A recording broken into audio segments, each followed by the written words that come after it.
May isang tahimik na pagkakamali na halos walang nakakapansin, ngunit unti-unting winawasak ang kakayahan ng tao na magkatotoo ang anumang hangarin.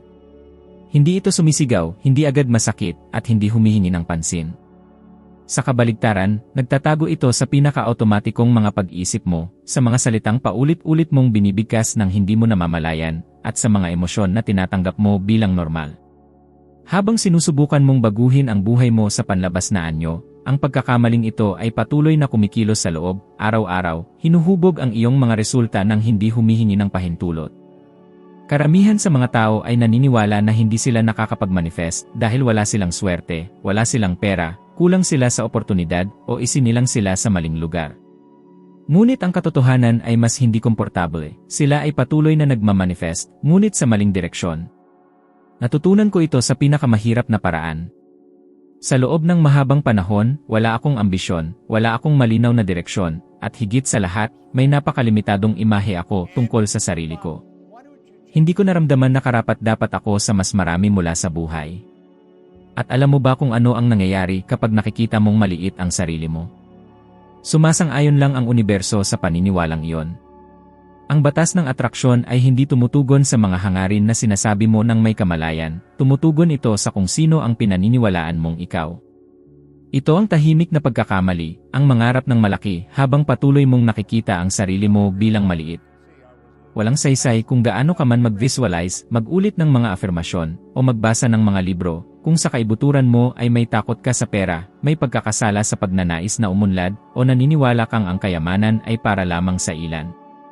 Sa ganitong kalagayan, hinaharaan mo ang daloy bago pa man ito magsimula. Ilang beses mo na bang nasabi sa sarili mo ang mga katagang tulad ng hindi madaling kumita ng pera, ang yumayaman ay nanlalamang ng kapwa, o hindi na ako makakaalis sa ganitong sitwasyon? Maaari mo itong sabihin ng pabiro, ngunit hindi nauunawaan ng isipan ang ironya. Tinatanggap nito ang lahat bilang ganap na katotohanan. Ipinapakita ng makabagong pananaliksik sa psikolohiyang pang-asal na higit sa 70% ng mga desisyon ng tao ay nagmumula sa hindi malay na isipan. Ibig sabihin, ang kalagayang pinansyal mo ay hindi bunga ng kung ano ang alam mo, kundi ng kung ano ang lubos mong pinaniniwalaan. Karamihan sa mga tao ay may dalang mga paniniwalang minana mula sa pamilya, paaralan, at lipunan, nang hindi man lang ito kino-question.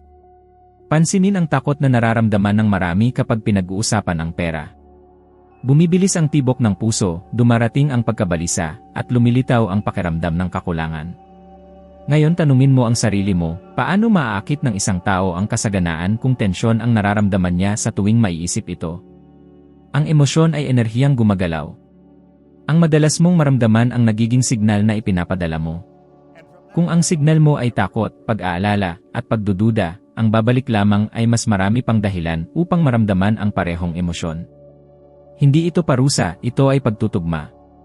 Lumalabas din ang tahimik na pagkakamali kapag sinasabi mong gusto mong baguhin ang buhay mo, ngunit patuloy kang namumuhay sa otomatikong paraan, inuulit ang parehong mga gawi, tinatanggap ang parehong kita, at pinapayagan ang parehong emosyonal na kakulangan. Hindi ka maaaring umasa sa ibang resulta kung pareho pa rin ang identidad na pinanghahawakan mo. Ang buhay ay hindi kailanman tataas ng higit sa imahe na mayroon ka tungkol sa iyong sarili. Isa itong hindi nakikitang batas, ngunit napakatumpak. Isipin mo kung ilang tao ang buong buhay na nagsusumikap ngunit nananatiling nakakulong sa kahirapan. Hindi ito kakulangan ng pagsisikap. Ito ay kakulangan ng panloob na pagkakatugma.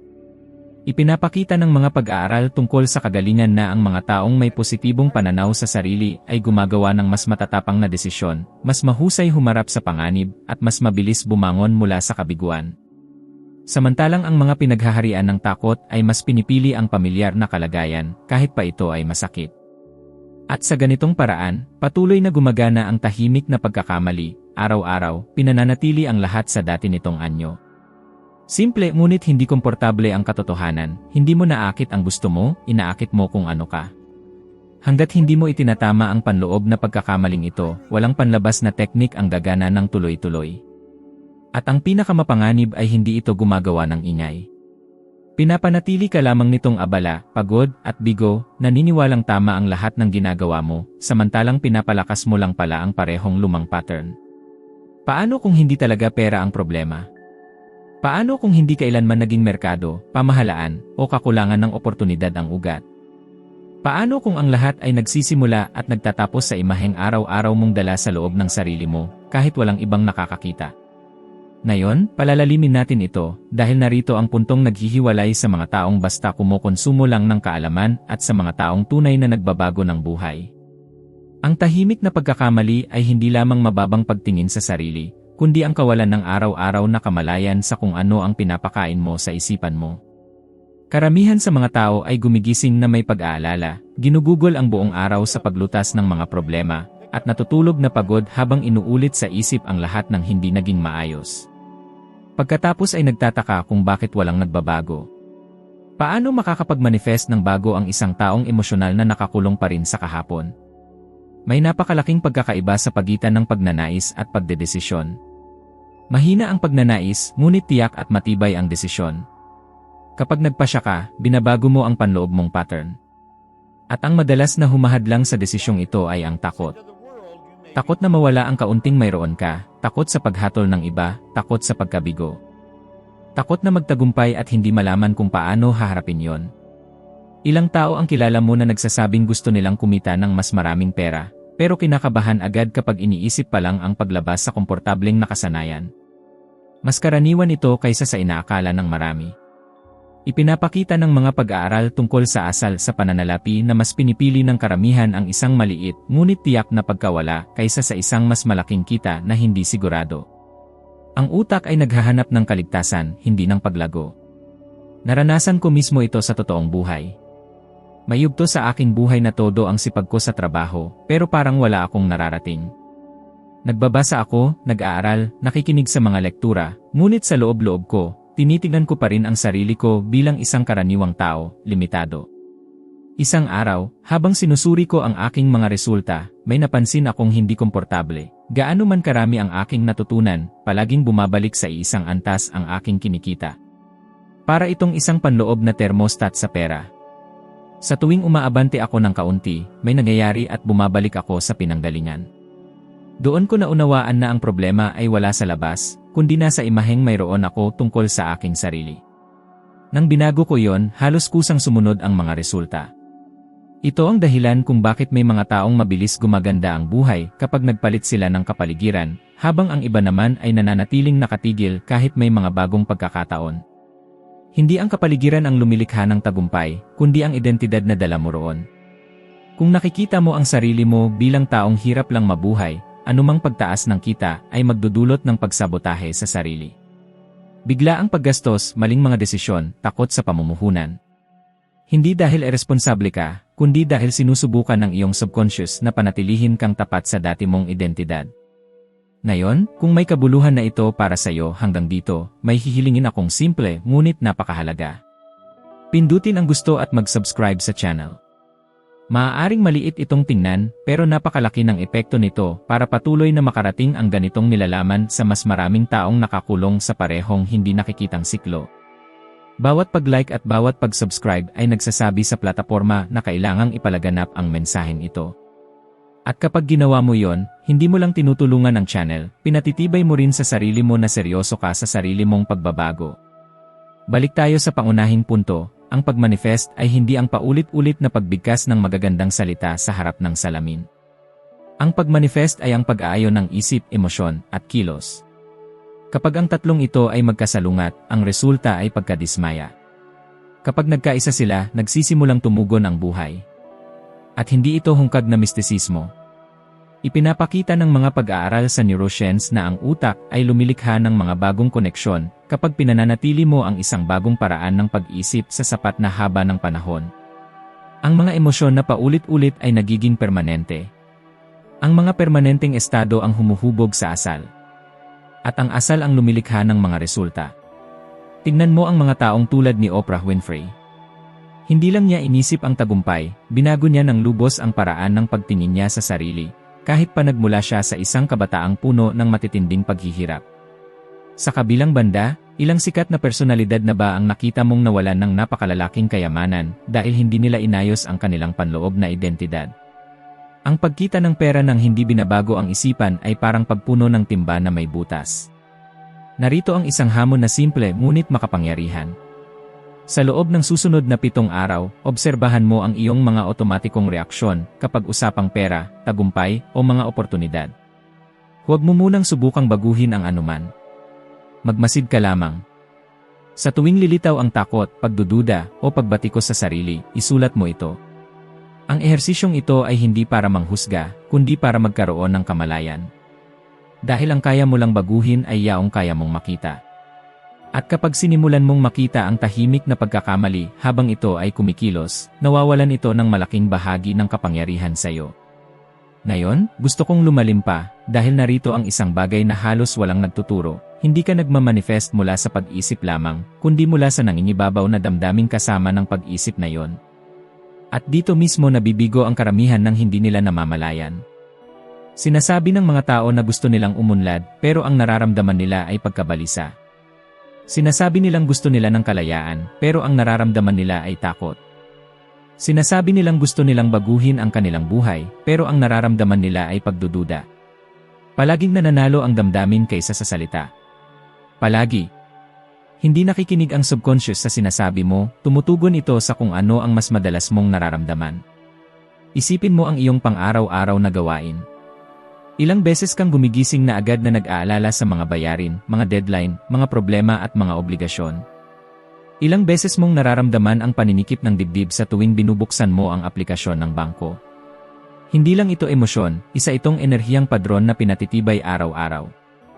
Ipinapakita ng mga pananaliksik sa larangan ng affective neuroscience na ang mga emosyon na paulit-ulit ay lumilikha ng malalalim na neural pathways. Sa paglipas ng panahon, otomatikong naghahanap ang utak ng mga sitwasyong magpapatunay sa emosyonal na estadong iyon, kahit pa negatibo ito. Kaya ang mga taong nakakulong sa kakulangan ay tila mas umaakit pa ng kakulangan, hindi dahil sa malas, kundi dahil sa panloob na pagkakatugma. Ang tahimik na pagkakamali rito ay ang pagtatangkang baguhin ang buhay nang hindi binabago ang nakasanayang emosyonal na estado. Hindi mo kailangang maging masaya sa lahat ng oras, hindi iyon makatotohanan. Ngunit kailangan mong tumigil sa pagkilala sa sarili mo bilang takot. Kasama ang patuloy na pag-aalala at ang pakiramdam na parang hindi ka kailanman sapat. Kapag kinilala mo ang mga damdaming ito bilang bahagi ng iyong pagkatao, nagsisimula kang kumilos batay sa kanila.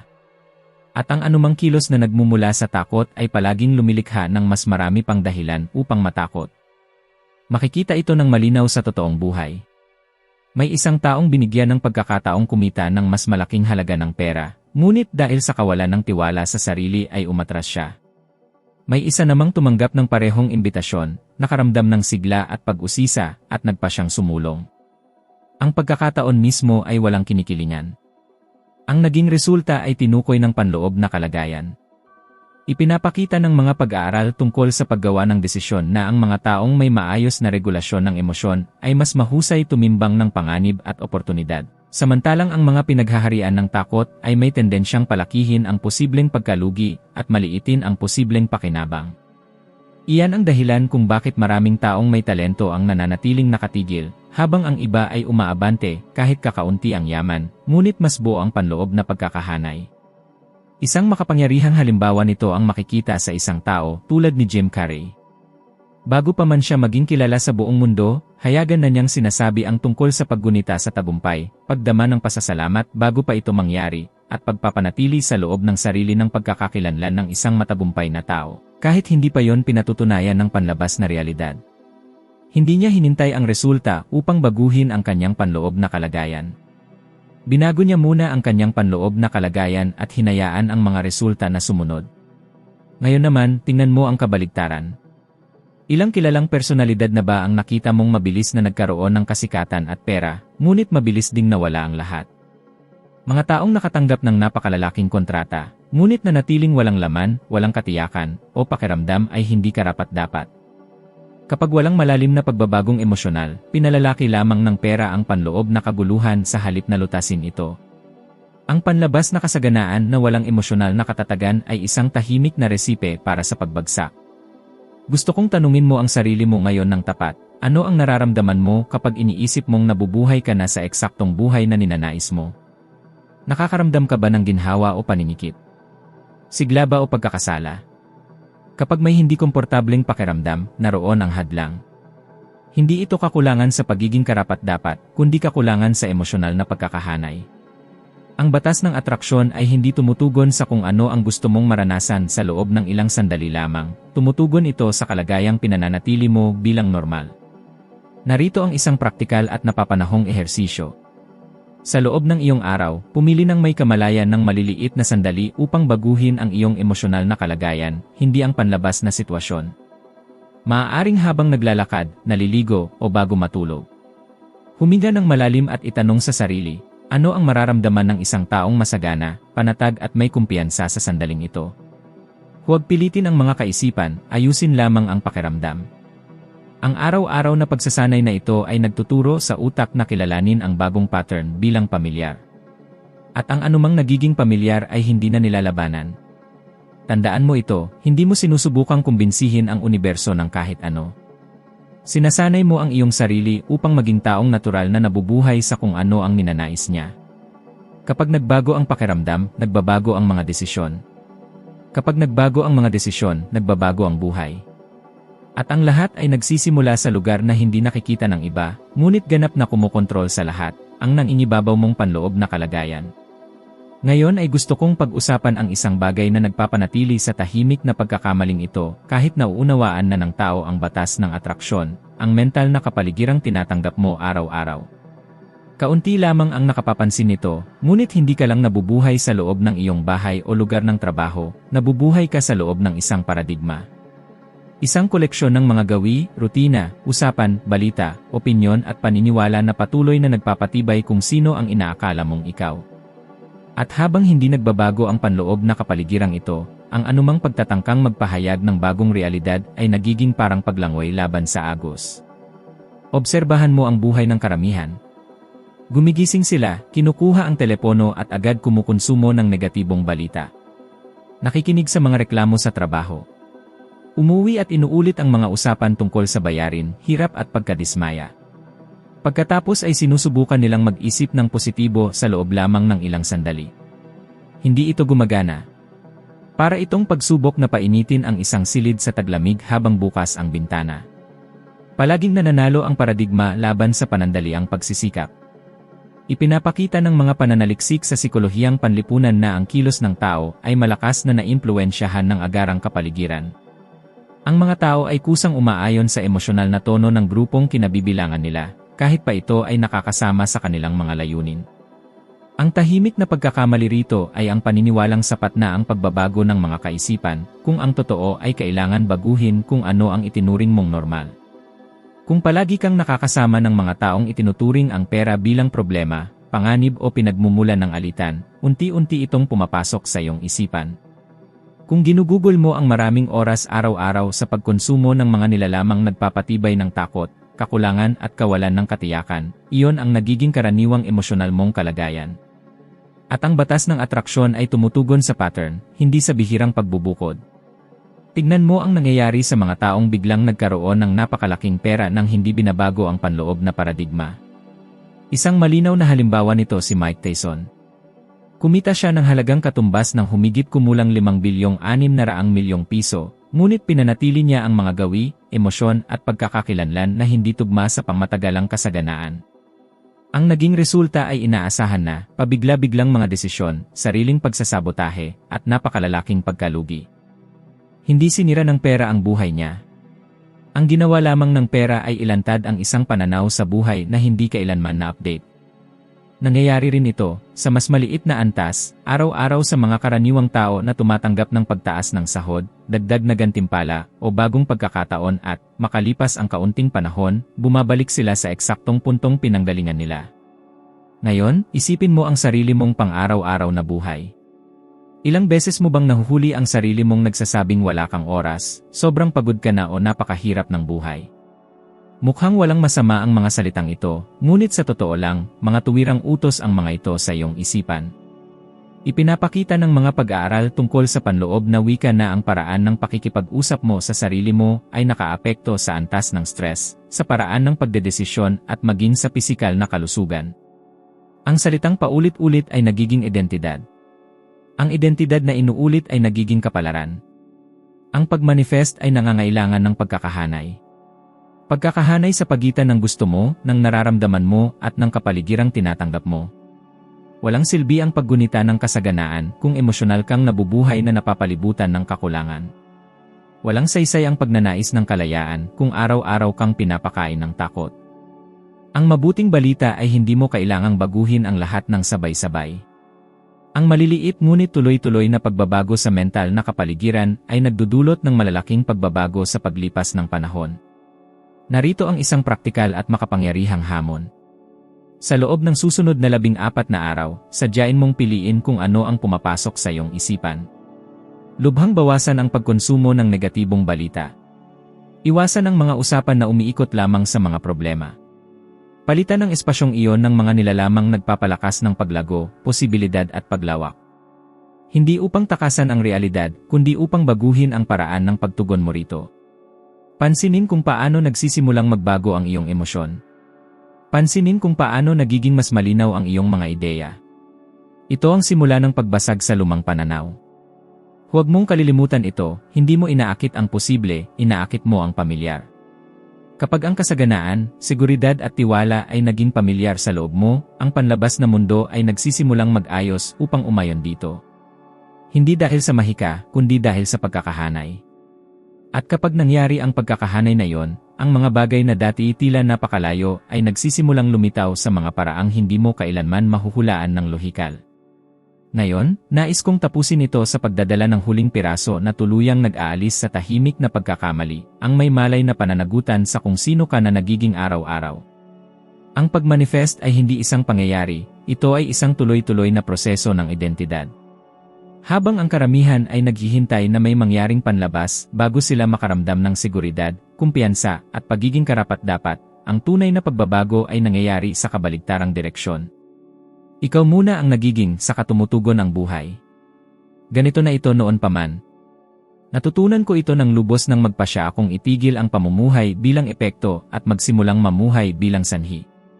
Dumating ang sandaling na pagtanto ko na walang darating upang iligtas ako, walang mag-aayos ng buhay ko para sa akin.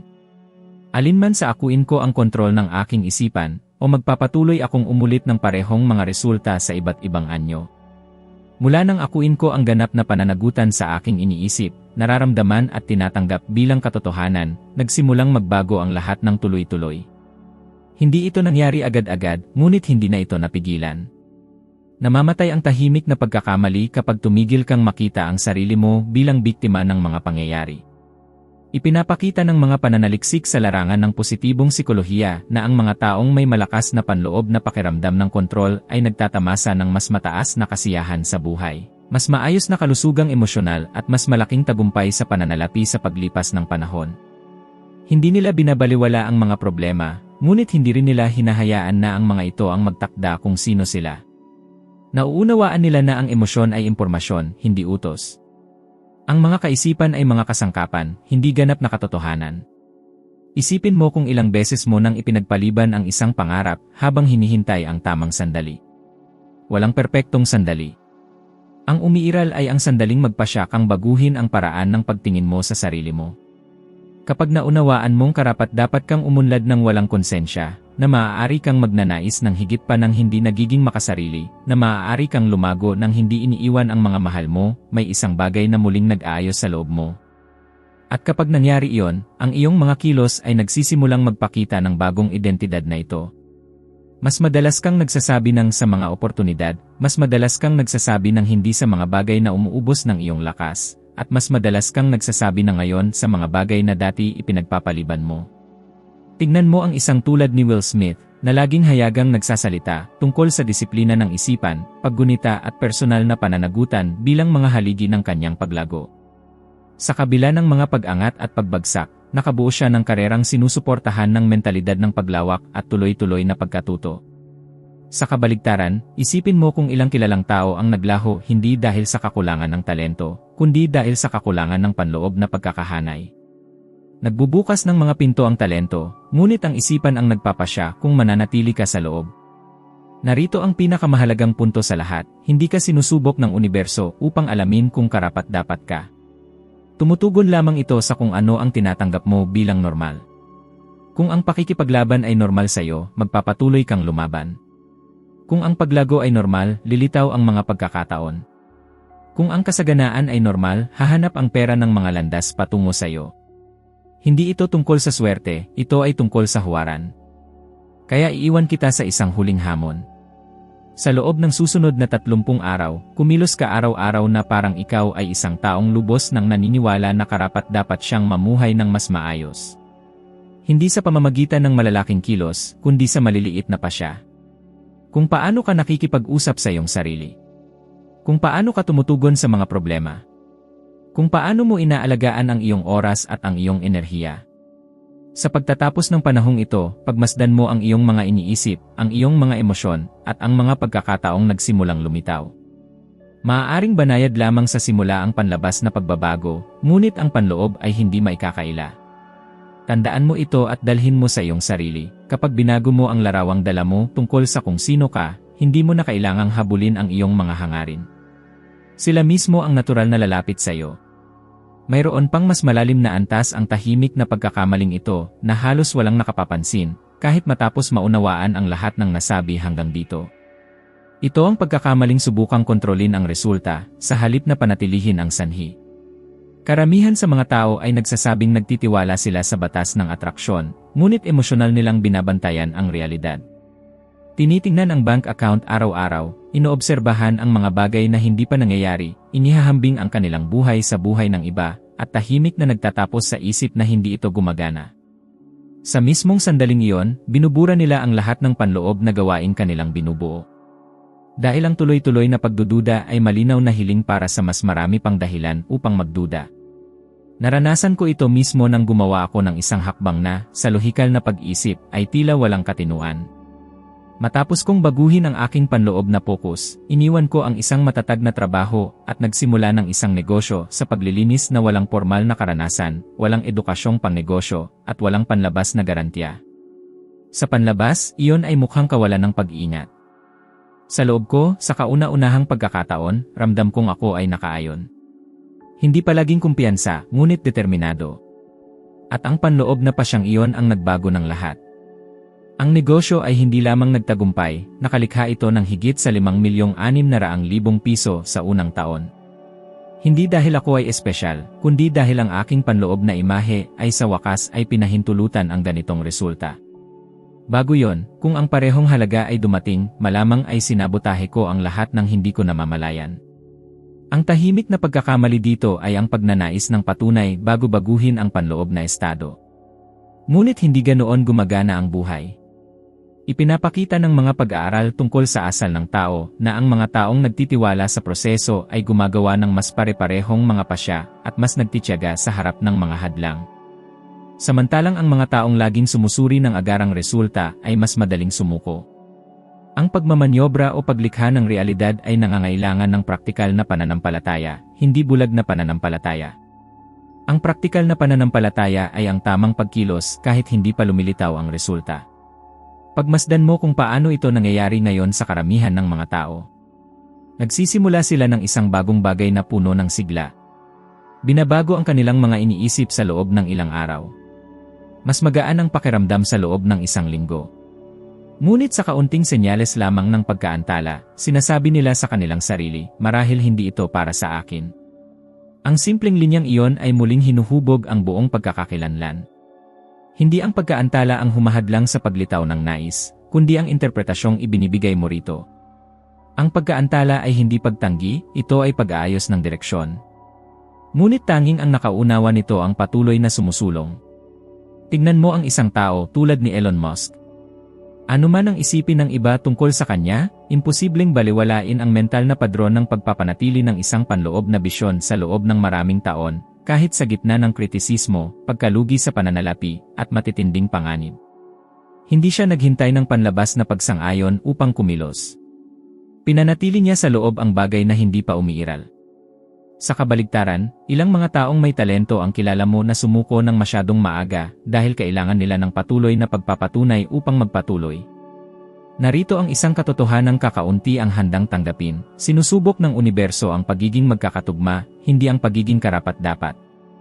Tinitignan nito kung patuloy kang nag-isip, nakakaramdam, at kumikilos bilang taong nais mong maging, kahit walang panlabas na ebidensyang nagpapatunay nito.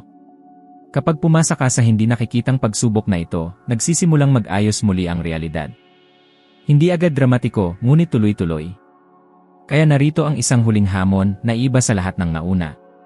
Sa loob ng susunod na 21 araw, mangako kang hindi magrereklamo, ni malakas man o sa loob ng iyong isipan, tungkol sa pera, oras, o mga oportunidad. Kapag lumitaw ang pagnanais na magreklamo, palitan mo ito ng isang makapangyarihang tanong, ano ang sinusubukang ituro nito sa akin ngayon? Ang simpleng pagbabagong ito ay ganap na nag-iba ng iyong papel sa laro. Tumitigil kang maging tagapanood at nagsisimulang maging lumikha. Itanim mo ito sa iyong isipan, ang taong sumusubok kontrolin ang resulta ay nabubuhay sa pagkabalisa. Ang taong nagpapanatili ng sanhi ay nabubuhay sa kumpiyansa. At ang kumpiyansa ay hindi kawalan ng takot, kundi ang pasyang hindi sumunod dito. Kapag naunawaan mo ito, nawawala ang huling sandata ng tahimik na pagkakamali. At mula roon, ang paglitaw ng nais ay tumitigil na maging pagsisikap at nagiging natural na bunga ng kung sino ang pinili mong maging. May isa pang punto na kailangang ihayag, dahil ito ang nagsasara ng buong siklo ng tahimik na pagkakamali, ang pagkalito sa pagitan ng pagnanais tumanggap at ang pagiging handang tumanggap. Iniisip ng karamihan na ang paglitaw ng mga bagay ay dumarating mula sa labas papasok, kung sa katotohanan ito ay nagmumula mula sa loob palabas, dumaraan sa iyong kakayahang pamahalaan, panatilihin, at palawakin ang anumang dumarating. Hindi ibinibigay ng universo ang anumang bagay na magdudulot ng kaguluhan sa kung sino ka sa loob mo. Pinapalawak lamang nito ang kung ano ang maayos ng nakaayos sa iyong kalooban. Pansinin kung paano ito nangyayari ngayon. Maraming tao ang nagsasabing gusto nilang kumita ng mas maraming pera, ngunit hindi man lang nila kayang pamahalaan ang kung ano ang mayroon na sila. Gumagastos sila dahil sa bugso ng damdamin, iniiwasan ang mga numero, ayaw tingnan ang mga tala ng bangko, nakakaramdam ng guilt kapag umuunlad, at pinapakalma ang emosyon sa pamamagitan ng pagbili ng mga bagay na hindi naman kailangan. Hindi ito kakulangan sa moralidad, kundi kakulangan sa panloob na paghahanda. Ipinapakita ng mga pag-aaral tungkol sa pag-ugaling pinansyal na mas malaki ang epekto ng emosyonal na katalinuhan sa pangmatagalang kasaganaan kaysa sa teknikal na kaalaman. Kapag walang emosyonal na disiplina, ang anumang pagtaas ng kita ay nagiging pinagmumulan ng pagkabalisa sa halip na kalayaan. Ang tahimik na pagkakamali rito ay ang humiling ng paglawak ng hindi muna nagtatayo ng matibay na estruktura. Ang pagmamanyesta ay hindi lamang pag-akit, kundi kakayahang magpanatili. Para itong paghingi ng mas maraming tubig para sa basong may bitak na. Bago dumating ang mas maraming kasaganaan, dumarating muna ang mas malaking pananagutan. At ang pananagutan ay hindi mabigat kapag malinaw ang layunin. Kapag alam mo kung bakit mo gustong umunlad, nababawasan ang takot at tumitibay ang disiplina. Obserbahan ang mga taong nakapagtayo ng yaman ng tuloy-tuloy sa paglipas ng panahon.